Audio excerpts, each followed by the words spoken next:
What's going on, everybody? Welcome back to the channel, and in today's video we're going to be talking about a new biopic that's coming to Netflix, and that film is called Maria. Directed by Pablo Larraín and written by Stephen Knight, this film stars people like Angelina Jolie, Kodi Smit-McPhee, Alba Rohrwacher, and more. So we are officially in that time of year where we're going to start seeing a lot of the award buzz films. It's usually in the latter part of any year that the studios start to release the films that they're most proud of, are the most artsy, and are definitely the stuff that they want the award circuit to keep an eye on. And when it comes down to streamers, most notably things like Netflix, like this one, it's a little bit hit or miss with the films that they release during the year. A lot of times some of the films tend to be throwaway films for some people, with other people loving some of them, but a lot of times it's in the latter part of the year that they start to release the most artsy films that they definitely are kind of cooking up for audiences to see. So today we're going to be talking about Maria, which stars Angelina Jolie as the real life opera singer Maria Callas. Now, going into this film, I didn't really know what this movie was going to be about. I brought my mom as my +1 to the press screening, and it was her looking it up on her phone right before that this was about Maria Callas that had me know that. Maria Callas isn't somebody I'm overly familiar with, other than the fact that she is a popular name in the world of opera singers, and she unfortunately passed away in the year of 1977. This film is a little bit of a unique take to a biography because it's not really necessarily showcasing her career. It's not really showcasing how she became this popular singer and kind of showcasing, you know, the ups and downs, but the entire journey. But this film more so focuses on the last week of her life, and we kind of get to see her in a far more somber and different place in her life. We're going to get into all of that in just a little bit, but I'll start this off by saying that I thought this was an interesting perspective to take when it comes down to a biopic, because when you look at a conventional biopic, a lot of times they really are about kind of showcasing the beginning of the story, showing us kind of the rise, and if there is a fall, showing us that fall, showing us the characters' kind of demons throughout the course of the film and the various things that they kind of had to tackle. And a lot of times they tend to kind of be built around the idea of triumph. In a lot of ways, I think that Maria still kind of captures that idea of triumph, but instead is putting us in a completely different place in this character's life, or in this woman's life in the case of this movie. I think right out of the gate, one thing I have to say is that Angelina Jolie gives an absolutely career building performance here, or at least one of the best in her career. I think without a doubt this is one of the most dramatic and one of the most emotional performances that Angelina Jolie has ever given, and I think that she's great all around. I've always enjoyed her as an actress, even when you go back to some of her more fun performances from earlier in the days, maybe certain films that necessarily aren't the best, but she's having fun in those roles, like the Tomb Raider films or something like Mr. and Mrs. Smith. But in the case of this film, we see a completely different side to her as an actress, as she gives an incredibly compelling performance and completely becomes Maria Callas.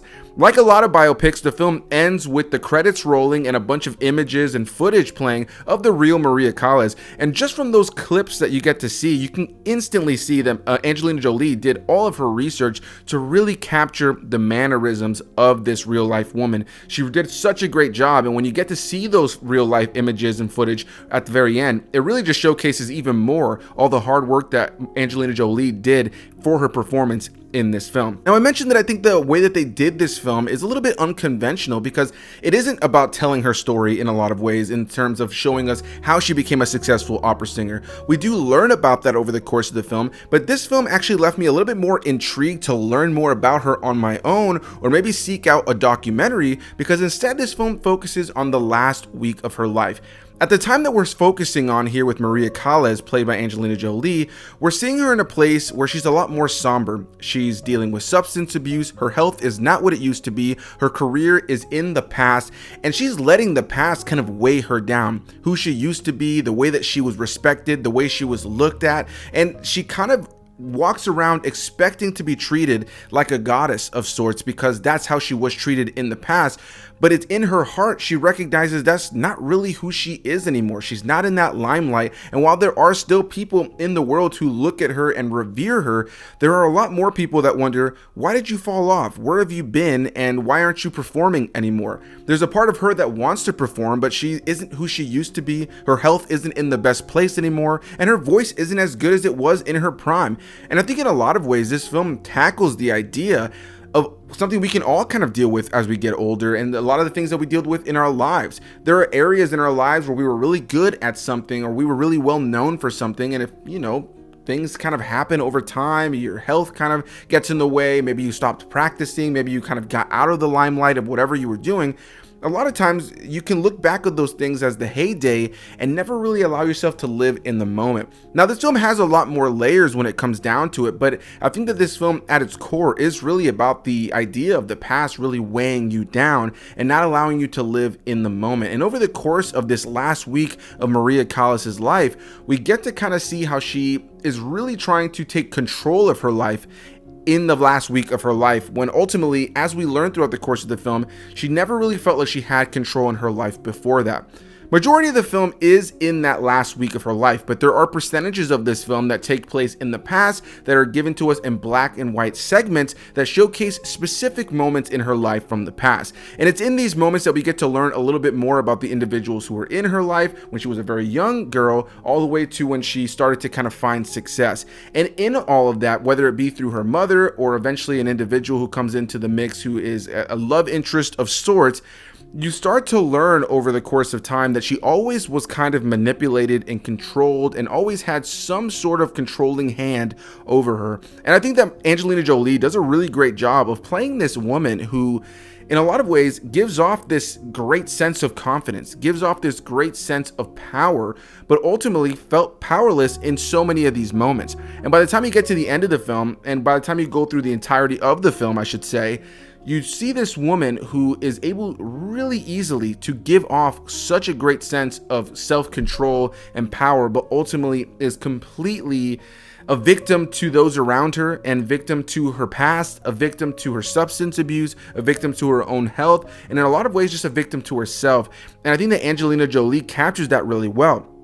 With all that said, going into this with very little knowledge on Maria Callas and seeing this side of her throughout majority of the film, it was a little bit hard to connect with her at times because she is a wildly frustrating character as you're watching this as a movie. And I do want to say, I'm not familiar with Maria Callas, so I would love to hear some comments down below from those of you who are maybe more familiar. Does this film kind of follow her story truly, or do you feel like they kind of took a lot of creative liberties that don't really necessarily tie into her true story? But in the case of this film, going in with little knowledge, I wanted to kind of see her rise, and I'm always okay with seeing the demons a character has or an individual had in their life in a biopic. But a lot of this film is really about her demons, and oftentimes that made her out to be a very frustrating person in that final week of her life. While I do think that the film at its end really is about triumph and her taking control of her life in this final week of her life, it really isn't until the latter part of the film that once I saw the full picture, that my overall appreciation for this film fully grew. I think the performances across the film are incredible. I think the overall production value of this film is incredible, with a lot of the set design, wardrobe, hair, and makeup, all those things doing such a great job to set you back to the various timepieces that we're in over the course of this film. When it comes down to period pieces, you want to feel like you're in that time. And while majority of the film takes place in the late 70s, there are times that we jump back to times in the 60s, 50s, 40s, and before. And I think that this film does a really interesting job of kind of being able to take us back to those times through the production value. Outside of Angelina Jolie's really great performance at the center, you also have people like Kodi Smit-McPhee, who plays Mandrax, who I won't say too much about because his character in a lot of ways feels like he's kind of the director of this film within the movie in a lot of ways. And his character is a reporter of sorts who is following around Maria throughout the course of the film. I won't say too much more about his character. It was nice to see Kodi Smit-McPhee in another movie, with the last film I covered here on the channel actually being a movie he was in, known as A Memoir of a Snail. So it's nice to see him in this as well. His role is significant, though not large, and he doesn't have an abundance of scenes. He has enough for him to be a significant role. I enjoyed him, but I don't necessarily know if I think his role overall was the most impactful to me personally. Outside of him, if I had to look at two supporting characters that really got me emotionally invested in the character of Maria and her overall story and the tragedy of her life, it had to be her butler and her housemaid, who were played by Alba Rohrwacher and Pier Francesco Favino. The two of them, for me, are the heart of the movie in a lot of ways, because you have these two people who are incredibly caring. They work for her, of course. They are there on an employment basis, but they have been around for quite some time, especially back to when she was in her prime. And they've built this familial kind of vibe with her.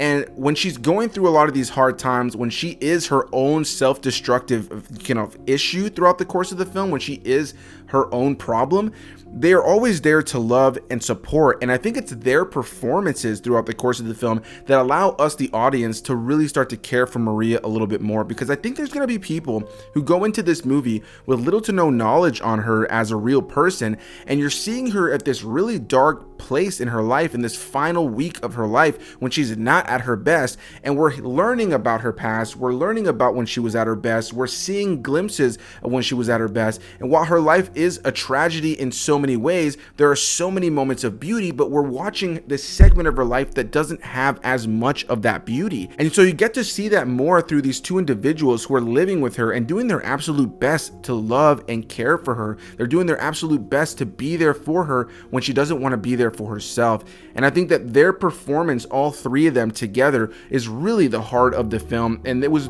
moments with them where I found myself starting to feel a little bit more sympathy for Maria, because again, as somebody who's not familiar with her, watching the film, she was frustrating for a lot of the film because there are these redundant beats where she is selfish, where she is stuck up, where she does still think she is at her peak, and she doesn't necessarily feel like she should be any less than that. And so the idea of her even being questioned that she's less than that, or her thinking that she's less than that, is completely disgusting to her. And this is where she starts to lean into her substance abuse. And there's a lot of layers to her character, but she is wildly frustrating as somebody who's not familiar with her.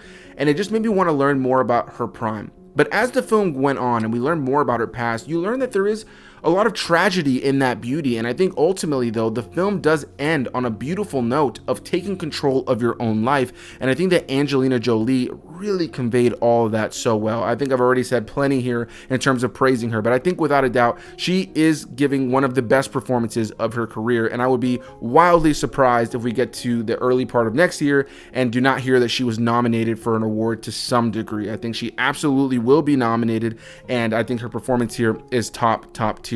With all that said, the question is, should you check out Maria? And I think it's really going to depend on your personal taste in films. Something to know about Maria going in is that it is a very slow-paced film, and I, at times, was struggling on whether or not I was really enjoying the film. It wasn't really until I got to the end of the film that I saw the entire picture, which I think is how movies should work, that I started to actually think, you know what? I really enjoyed this. I think it really came together and gave me a full, beautiful picture that I really enjoyed. But there were segments of this film that, if I kind of remove a little bit of the professionalism that I'm trying to add to my reviews, that were just flat out boring. There were parts of this film where I did feel bored, and there were parts of the film that I did think dragged. But I do think that the overall performances, the production value, and the overall themes and message and the overall picture of the film ultimately left me in a place of being really impressed with what they did here, and ultimately found myself enjoying the film far more than I didn't. But with that said, I do think there's going to be an audience for this film that loves it, just like my mom, who as soon as it was over, she goes, "That was perfect. That was everything I wanted. I can't wait to go home and read more about Maria Callas." My mom was absolutely in love with the film. She thought it was beautiful, and she wants to learn more about this woman immediately. I was a little bit more in the middle of the sense that I thought it was great, but there were elements about it that held it back from being something I would really rewatch. And I can definitely see other people may find this to be a bit of a slow burn that they aren't as interested in. I can see some people turning this movie off a little bit early on Netflix. So I think it's really going to be dependent upon your personal sensibilities and what you like in films and what you don't like in films. I spoke to one other critic who was at the screening that we were at in the bathroom, funny enough, right after we saw the movie. And he was a little bit more negative than me, where he felt that it was a little bit just too somber and too slow for him. While he was really impressed with the filmmaking, he wasn't super into the story. And I think that that's totally a fair analysis, because I do think this is a very slow film, but I think that the positives outweighed the negatives in the end for me. And with that, I do give a recommendation to Maria, with the caveat that you should know it's a slower film and you shouldn't go into this expecting anything big and bombastic. This is a slow period piece drama that is asking you to go on a journey with these characters and learn about this woman in a very tragic time in her life. This is a somber film. This is not an exciting or overly entertaining film, but it is a very beautifully made film, an incredibly well acted film that I ultimately feel will be divisive depending upon people's personal taste. So that's going to be my thoughts on Maria. I look forward to hearing all of your thoughts down below. So have you checked this movie out? Have you not checked this movie out? Are you planning to check this movie out when it hits Netflix? Or are you going to catch it in its limited theatrical run? Whatever the case may be, leave any and all comments down below, and I'll see you beautiful people in the next one. Bye-bye.